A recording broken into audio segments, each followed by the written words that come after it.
Бүгүнгү 5 январ 2024 жыл. Салам алейкум, угарман көрөрмандар, кыргыз эл журтум. Мен Германияда 25 жылдан бери илим билимде иштеп жүрөм. Отпускка келгениме 2 жумадан ашты. Ош мамлекеттик университетине, Ош техникалык университеттерине барып семинар өтүп, Бишкекке 3-4 күн болду. Мен жанында кыргыз элине таанымал, аалым окумуштуу Темирал Кунашев отурат. Салам алейкум. Атайын бул кишини ошо жоксомбой деп эңсеп жүрдүм эле. Себеби дегенде ошо Кыргызстанга келгенден кийин бир китеп менен тааныштым. Мына бул китеп сиз жазыпсыз. Жаңы чыгыптыр. Манастын эзотерикасы деген китеп экен. Өтө кызыктуу китеп экен. Себеби ушу дүйнөдө илим билим өзгөчө физик илими, илимдердин фундаменти болгон физик илими туюктап турат 100 жылдан бери. Анын эми кандай туюктап болуп калганын, качан, эмне өзүнчө бир тема кылсак болот. Менин оюмча Манаста да ошондой, Манас эпосунда ошондой болчу. Баары эле кайталамай, так эсеп жок. Ар ким каалагандай айтат. Башаламан. Анан бул жерде карасам сиздин китепте бул эсеп менен чыгарылыптыр. Кызык жери. Ооба, муну такташ керек да. Анан мен баягы илим менен иштеген киши катары өзүмдө эмгектерим бар, бул парадигма деген түшүнүк бар да дүйнөдө илимде. Парадигма бул жалпы илимде бар. Ансыз базар бар. Ар ким каалагандай эле базарга барат экен. Мен муну ушундай түшүндүк бирок. Шахматта 64 клетка бар. Ооба. Оюндун бүткүл эреже мыйзамы ошондой. 65-клетка жок. Жок. Анан парадигма болбосо ар ким ар жака чачылып эле көкбөрү болуп кетет. Ошондой мен түшүнүгүмчө ошо Манас эпосу, Манас бабабыз тууралуу ошондой башаламан болчу. Бул жерден бир менин түшүнүгүмчө бир парадигманы көрүп турам. Эми аны сиз менен аңгемелешели. Эми бул китеп жаңы китеп экен, жаңы чыгыптыр. Ооба. Кантип бул китепти ылдам ушундай жаздыңыз? Же мурун жазып жүрдүңүз беле? Негизи бул кокусунан башталды Манас. Эзотерика мен эми Куран боюнча 40 жылдай. Ооба. Изилдеп келатам, аны жакшы билесиң да. Баягы кыргыз мындай бир кандай десем, бир өзгөчө бир ыйык нерселерге көңүл бөлө берет эмес. Байыркы катары. Ооба. 21-июнда жана күн эң узак болгон мезгилде ошо Манаска байланышкан бир иш-чарага чакырып калыштым. Суфаретна комплексине. Салкынраак жерде боло турбайсыздарбы? Анан 5-6 окумуштуу академиги бар, доктору бар. Андан кийин 15-те республикада манасчылар келди. Анан эми бул манасчылар, окумуштууларда чымыгы бар кишилер да. Ооба. Ар кимиз өзүнүкүн туура деп эсептеп алат. Анан мага мен сөз келгенде айттым. Ушуну туура түшүнө билдим. Манасчылар ал Манасты түшүнбөйт деп. Ал кандайдыр бир аян менен айтат шакылдатып. Ооба. Бирок ал изилдеп сага ар бирөөнү жиликтеп түшүндүрө алат. Мисалы мына Куран жаттагандар Куран окуп коет, томинде ал өзү Куран текстине түшүнбөйт көбү. Ооба. Ана алымдар майдалап түшүндүрөт да. Башка бир адистер отуруп, ал жөнүндө Куран окубайт, мындай карап эле бул аят мындай экен дегендей. Анан окумуштуулар да түшүнбөйт экен деп айттым. Биз туура түшүнө билдик. Анткени бул Манасты окумуштуулар мына мен анча-мынча карап жүрөм дедим. Бирок мунун убактысы, мунун мезгили, мунун жүргөн жерлери эсепке алынбайт экен да. Негизги басым ошо манасчылардын өзүндө да, окумуштуулардын өзүндө да, угармандардын өзүндө да ушу чоң казат. Сен айтып атпайсыңбы? Чоң казат деген парадигма экен. Ишеп коесуз, ошо чоң казатты мен бала кезимде чоң атам раматылык арабча окуп, анан латинча бир аз баштаган, анан кириллицаны түшүнчү эмес да, билбейм. Анан Манасты окуп бер дей берчү. Анан ошо кичкейинен аксакалдар окуп берчү чоң атама. Түшүнбөйм. Ошондо бала кезимден эсимде калыптыр, чоң казат, бежин. Анан кийин чоңойгон маалда да окудук. Ошол кездеги менин түшүнүгүмчө, жалпы элдин түшүнүгүнчө. Эл түшүнүгү. Ошо парадигма бул чоң казат. Чоң казат. Чоң казат болбосо бул Манасты уккан эле эмес. Ооба. Анан анча-мынча бара Тайторуну чапканы Каникейдики бар болчу, анан башкасы жок да. Анан ошону менен мен карайм муну дедим. Анын үстүнө мен баягы Куранды которуп, Куран изилдеп, китептерим чыгып, бош убактым бар эле.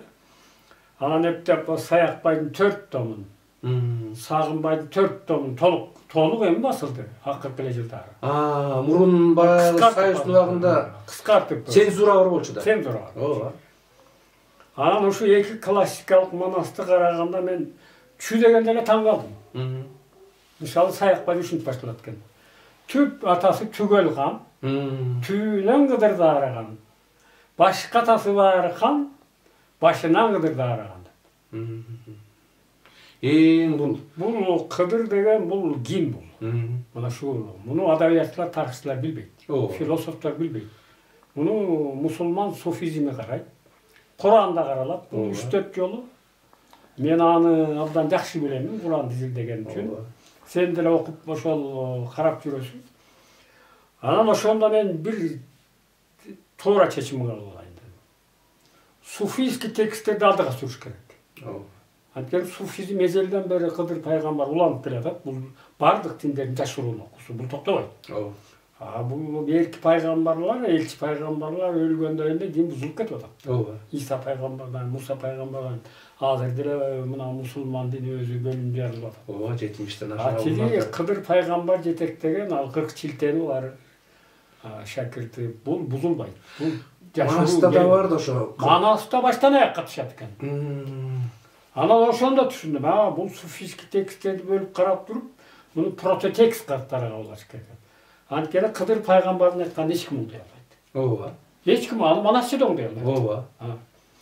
Анан мен ошондо манас жөнүндө бул Кыдыр пайгамбар эмне деп айтты экен? Мына ушуну исходный кылып алайын дедик да. Биринчи текст.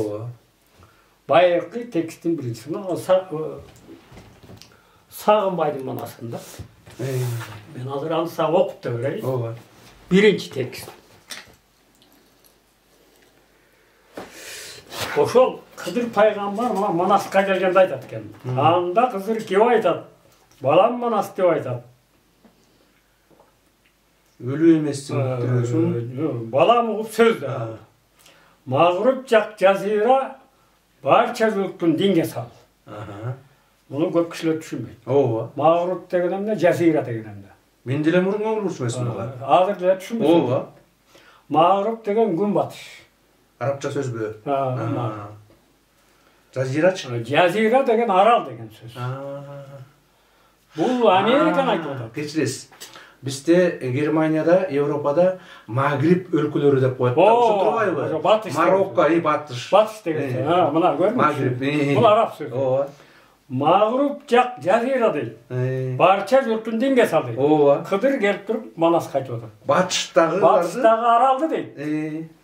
Ошонун элин бүт динге сал дейт. Эми ал батыштагы арал кайсы? Ал Америка. Эки океандын ортосунда турат. Ошону айтып атат. Андан кийин. Бизде кандай? Бизде түбөлө баягы чоң казатты. Бул Манас каяка барганда бул тегиз айтып атат. Аттансаң бежин аларсың. Ак буйругу болбосо сала албай динге каларсың. Кытайда эми айтып атат. Бул Америкадан Кытайга чейин аласың деп атат. Бирок Кытайды динге сала албай каласың. Алдына уже алдына да кызык жери. Акыр заман журтуна аты болот 6 шаар. Алардын баарын аларсың.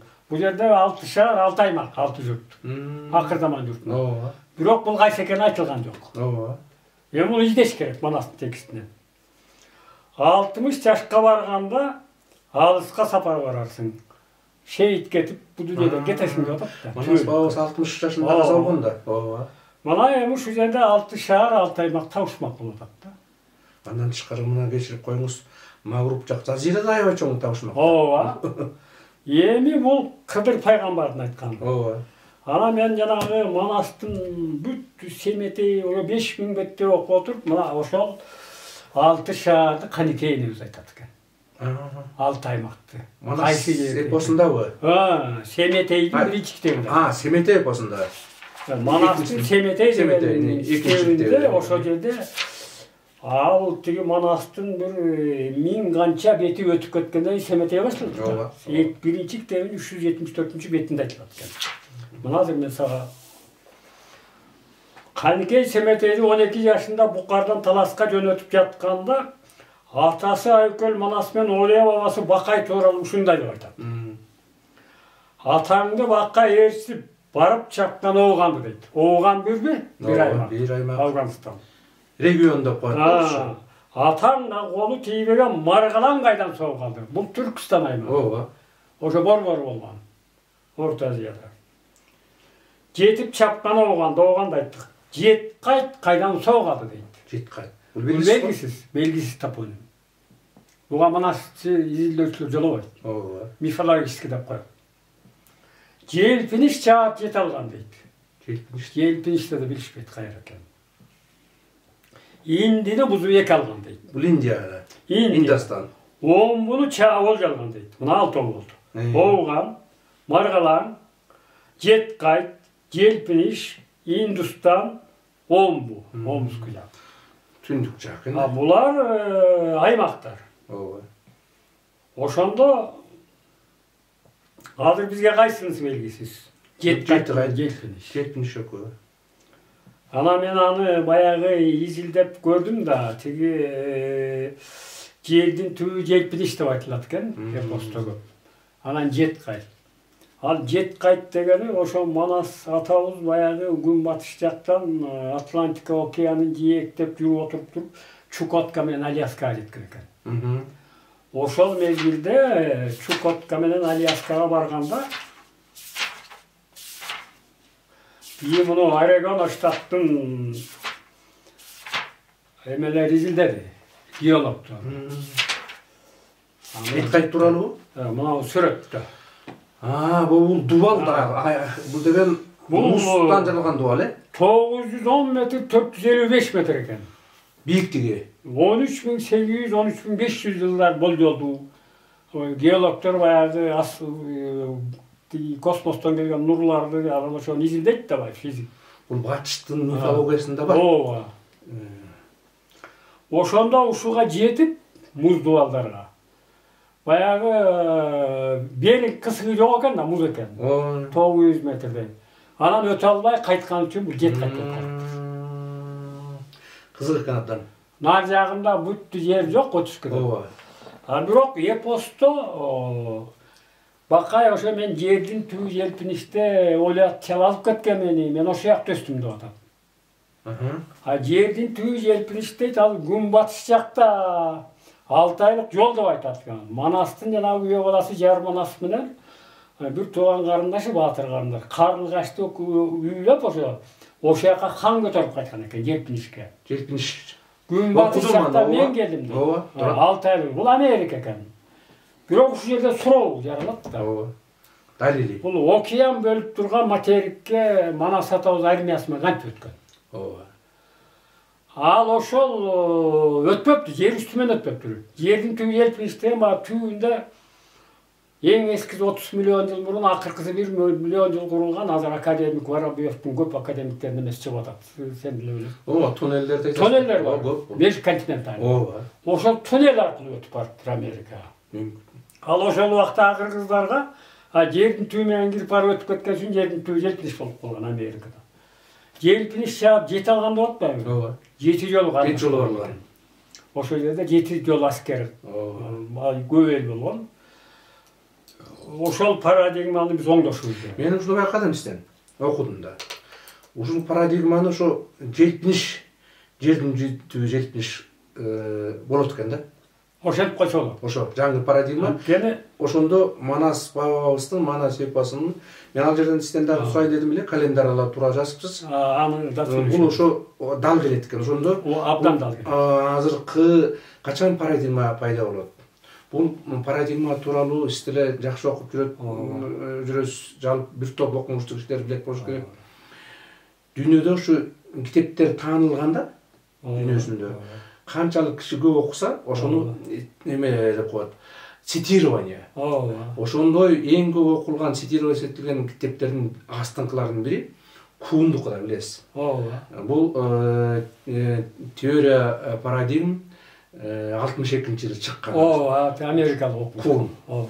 Ошонукун эң көп окушат да, ошол жакшы тандап берген. Мен да окудум. Ушул зарылчылык болгондо, Ооба. ошон жаңы парадигма чыгат илимде да, физикадан. А бул жерден дагы сизде зарылчылык болуп, ошо манасчылар менен Мен берки китебим да кызык. Мен Куран жөнүндө жазбадым. ооба. Эзотерикасымы? Эзотерика. Ошондо мен ошо Курандын парадигмасын таандык 28 жыл убакыт өткөрдүм. Ошо шаблонда түшүп келебиз керек да, баягы сөз бузулуп кетпей. А көрсө Куран ошол адам атадан Мухаммед пайгамбарга чейин 19 аяттан берип келе берет экен. Ооба. Ошол туташпаса бузулуп кетет да. Ошо бузулган сыяктуу болуп, элдин көпчүлүгү Куранды Түшүнбөй. окуй албай атпайбы? Мен да эсимде 40-мындай орусча окуй баштадым, 3-4 парак окугандан кийин баягы системасы жок да. Ооба. Анан эле жаап коесуң. Анан көп кишилер менен да сүйлөштүм, орусча, немисче, англисче, алар деле 3-4 паракты окугандан кийин эле окуй албай кыйналат экен. А сиздин ошо китебиңизде айтып калдыңыз, мына Куран китеби. Муну мен терең окуп чыктым. Анан сиз көз бул боюнча учебник жазып буюрса, араб, өзбекче чыкты, орусча чыгарып атабыз буюрса, мына бул ошо сиз которгондо ошо парадигма тапкан үчүн сиз бул жерде абдан жана 19 менен жазгансыз. Эми бул Куранды азырынча мындай тапкандын кийинчилери тапкылайды, бул Манаска айрылат, уруксат берсе. Сиз анан календарларды кантип кошуп жибердиңиз? Биринчи баягы сен физиксиң, сен жакшы түшүнөсүң. Мейкиндик жана убакыт, же убакыт жана мейкиндик дегендей бир түшүнүк бар да физикада. Эң эле фундаменталдуу түшүнүк. Фундаменталдуу. Мунусунан башташ керек. Анан мен ошол баягы жет кайтты, бул жанагы муз дубалдарды 13800, 13500 жыл мурунку абалын баягы геологторду окуп көрдүм. Андан кийин Манас атабыз ошол мезгилде жет кайтка жетип кайтып анан жердин түбү менен Америкага өткөн болсо, ошол мезгилдеги Американын тарыхында эмне деген маалымат бар деген эч бир маалымат жок. Сиз дедуктивный метод менен баштапсыз да. Баягы дедуктивный метод биздин улуу бабабыз Ал-Фараби жазып кеткен. Мен Фарабини көп окудум. Бул анан результат аякы чоң окумуштуулар ошо француздар болушканда мындан Декарт эң белгилүү окумуштуулар. Андан Декарттан кийин дедуктивдүү методду четко кагышып, батыштын окумуштуулары индуктивдүү методко түшкөн да, ошол менен туйга чыгып калышкан. Илимди сыгып коет. Түйүнөн баштап. А сиз мен азыр түшүндүм, эми жаңы түшүндүм. Сиз ошо дедуктивдүү метод менен эң башынан баштаганда Манаста жет кайт турат. Жет кайт желпиниш, туннелдерди жазып жүрөсүз. А Воробьевдуку мен укпапмын. Воробьев деген окумушту растадыңызбы? Жок, Россиянын академиги бар. Ушул таң калып, анткени Индиядагы бир бронежилет Москванын Бездонный деген көлүнөн чыгып турду. 4 жылдан кийин. Анан ошол академик таң калып, көрсө ошо туннелдер бар экен, суу менен өткөн каналдар бар. Кечиресиз.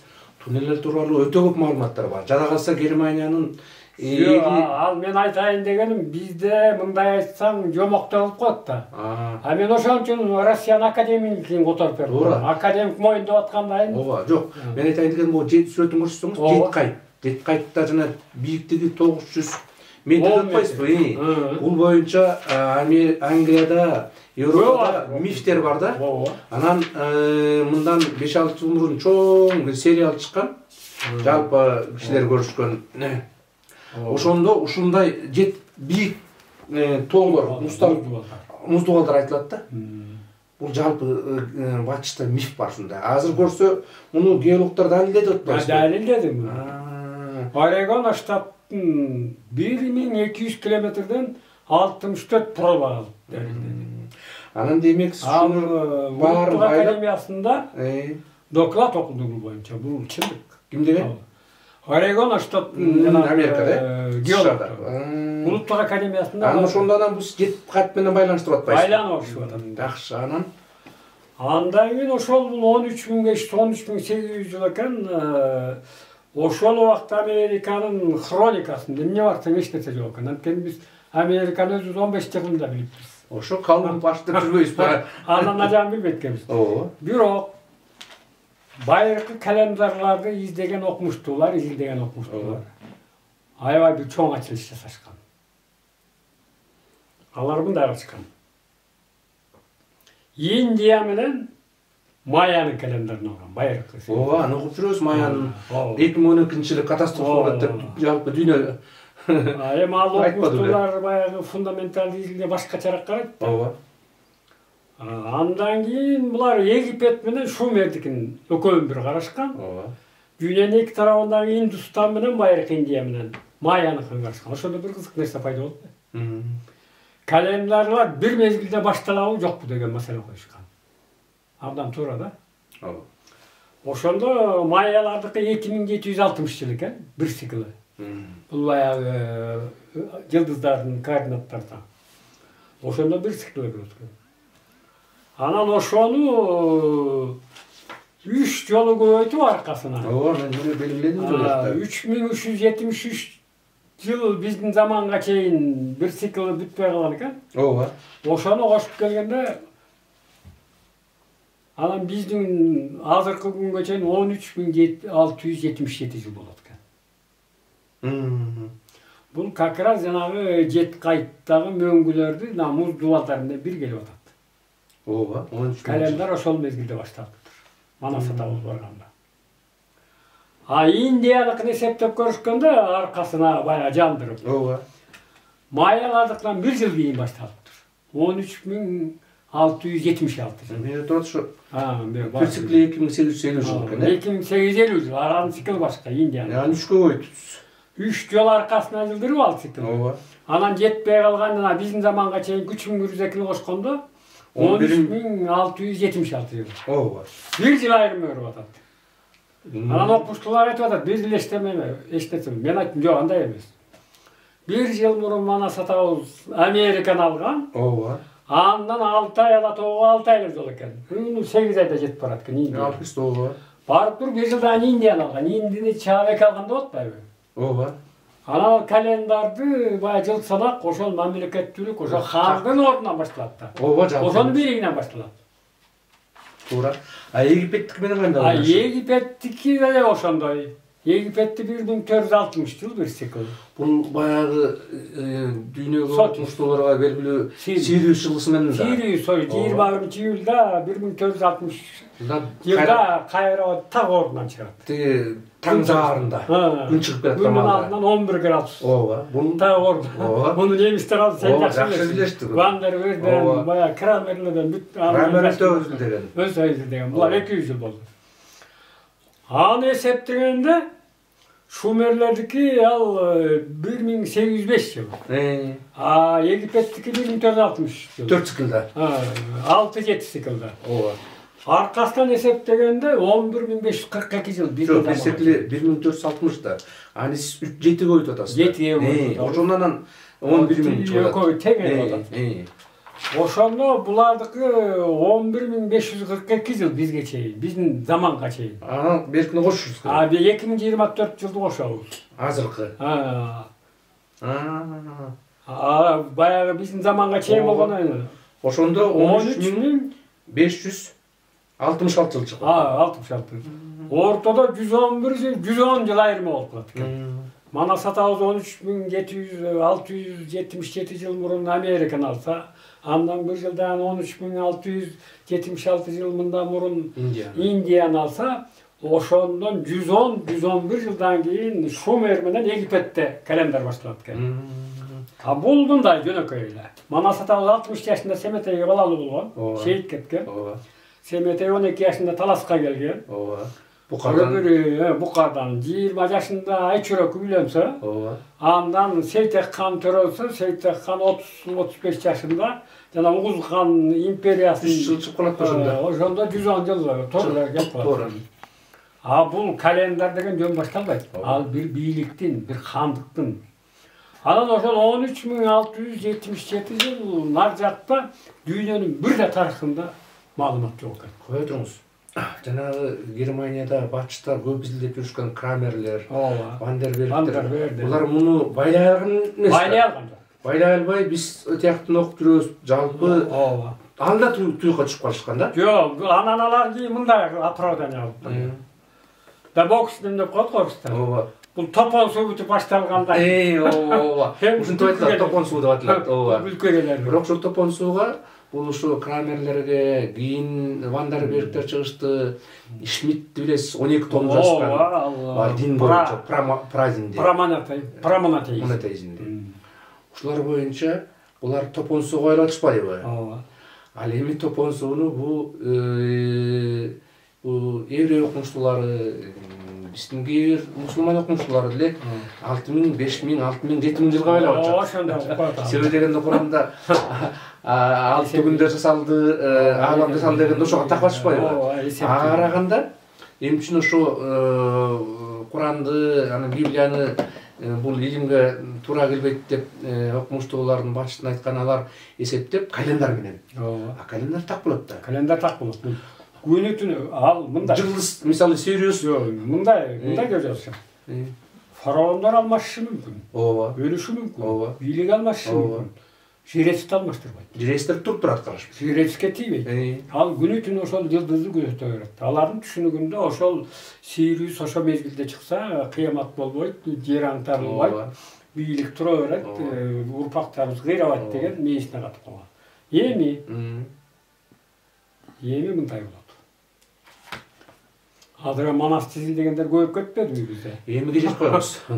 Бул бир чети кыргыз элинин рухунда бар экен да. Ооба. Карасаңыз мен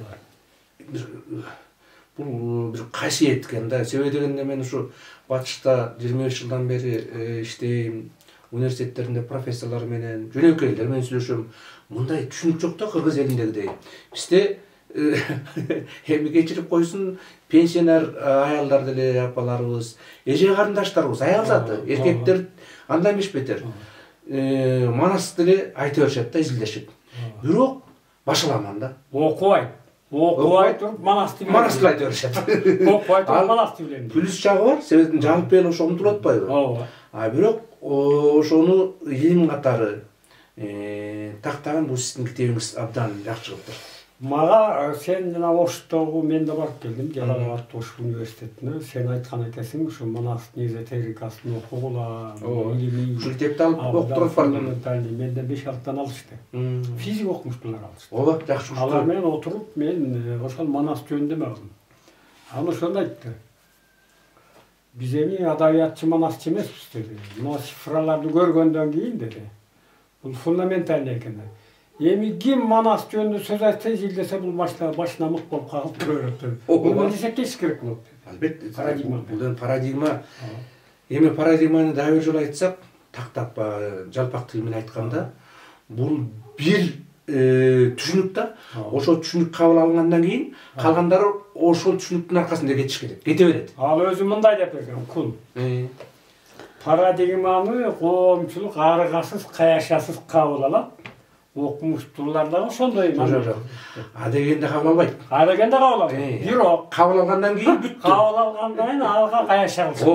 Ооба. Анткени ал өзүнүн түшүнгү берет. Ошо тууралуу сиз кечирип коюңуз, мындай 1900 жылга чейин классикалык физика болгон да. Ооба. Парадигма. Ооба. Анан туюкка чыгып калды, себеби дегенде ал убакта Германия аябай техникасы өнүгүп, анан Биринчи дүйнөлүк согушка даярдана башташкан. Анан замбиректерди закалка кылыш керек болчу да, сугаруу кылышча. Ошону изилдеген окумуштуулардын бири Планк болгон. Ооба. Планк жалпы көпчүлүккө белгилүү болуш керек. Квант дегендердин атасы да. Анан ошол убакта мурунку классикалык физика боюнча чыгылганда ультрафиолетовая катастрофа болуп калган да, чечилип алган. Ошондо Планк квант деген түшүндүр эске. Дегенде каршы болушкан, түшүнгөн эмес. Каршы болушат. Бул жөн эле жомоктошупчу. Андан кийин анан Эйнштейн 1905 жылы лих квант, жарыктын кванты дегенди киргизгенден кийин бүттү мына эми квантовый механика деп. Анан мен таң калам. Жада калса биздин кээ бир биякта эже карындаш кишилерибиз Германияда ушундай. Так илимги жоктор деле квантовое сознание деп беришет. Ама өзүнчө деңизчи. Ал кабыл алынды квантовая физика. Ошол сыяктуу мына бул сиздин жазган китептин Манастын эзотерикасы боюнча Esep болот да, esep менен жасалган. Ana bunun geleceği de var eкен. Biz bayağı tek skemani vermeybiz. Ооба. Misалы şu Manas baştalganda ушинтип айтат. Жана айтпадым ба? Түп катасы Түп катасы түгелган, түгүнөн кыдыр дарыган, баш катасы барыган, башынан кыдыр дарыган дегенде эле минтип айтат. Түнөп кеткен